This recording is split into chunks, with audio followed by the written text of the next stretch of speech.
You know that feeling when you think you've finally found your corner of the world, a place to catch your breath, only to have someone barge in and try to rip it away? That's where I was, 3 days into moving onto my newest land, a 50-acre slice of quiet off the Michigan coast. A gift from a man whose son I dragged out of a firefight in Iraq. My name's Jack Ramsey, ex-Marine, and I thought I'd left the battlefield behind until Margaret Hensley, the queen bee of the Bayside HOA, showed up on my dock with a smirk and a stack of legal papers, ready to turn my sanctuary into her personal cash cow.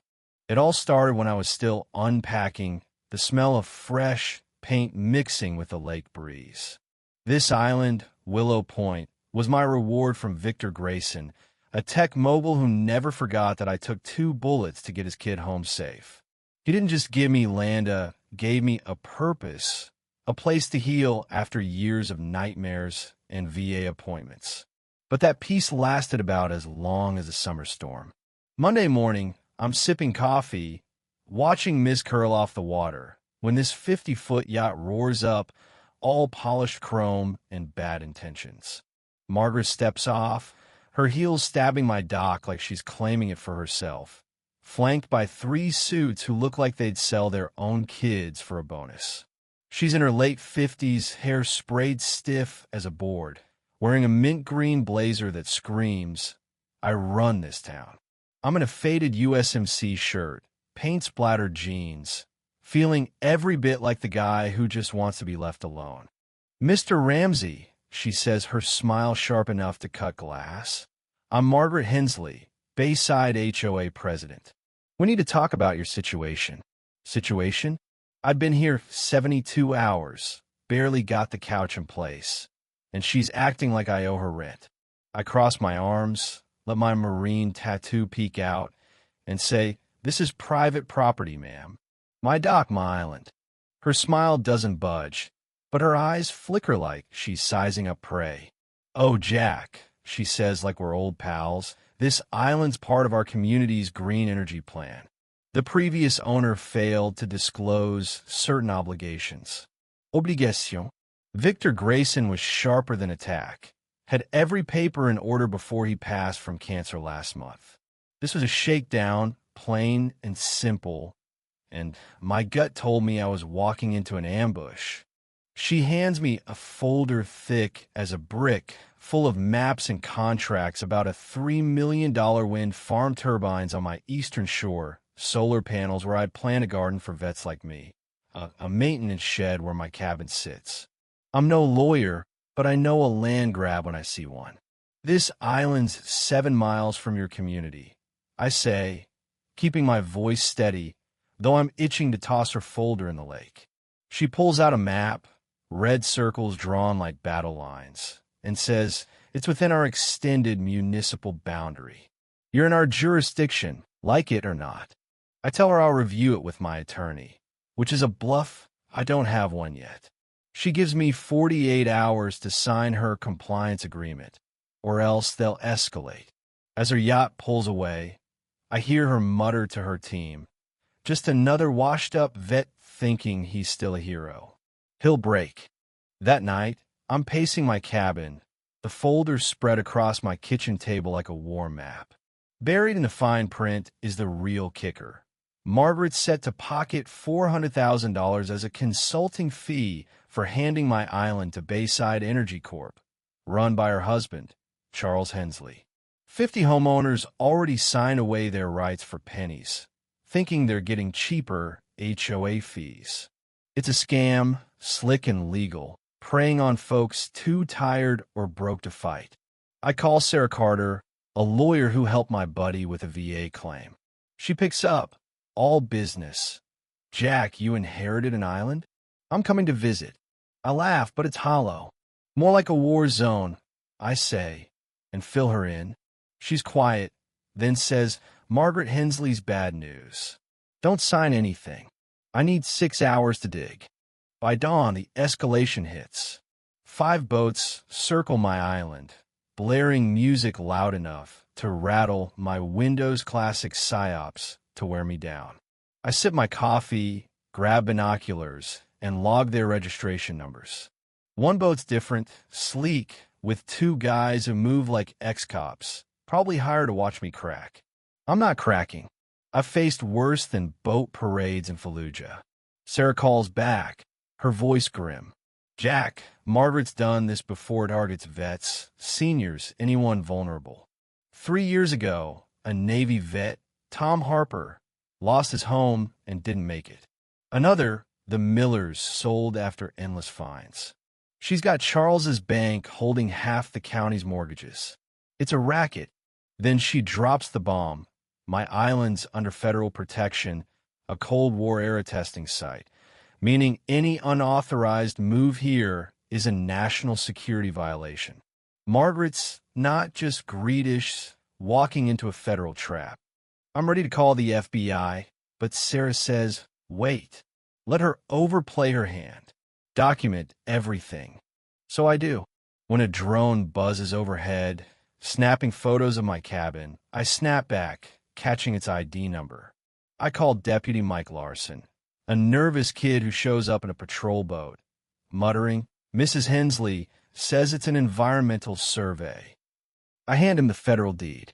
This is protected land, Mike. File the report. He looks spooked. Turns out, Margaret's brother-in-law is the sheriff, and Charles's bank owns the mayor's house. This isn't just an HOA. It's a small-town mafia. That night, I find a waterproof bag tied to my dock. Inside, a flash drive and note. She ruined my family. Make her pay. A friend.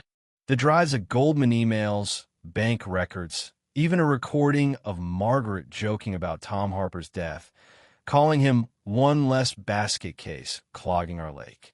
My hands shake, not from fear, but from the kind of rage you feel when you realize you're fighting for more than just yourself.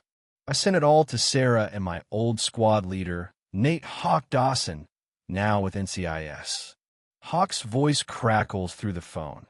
Jack, you stepped in it again, didn't you? Send me everything. She's hunting vets? She's done.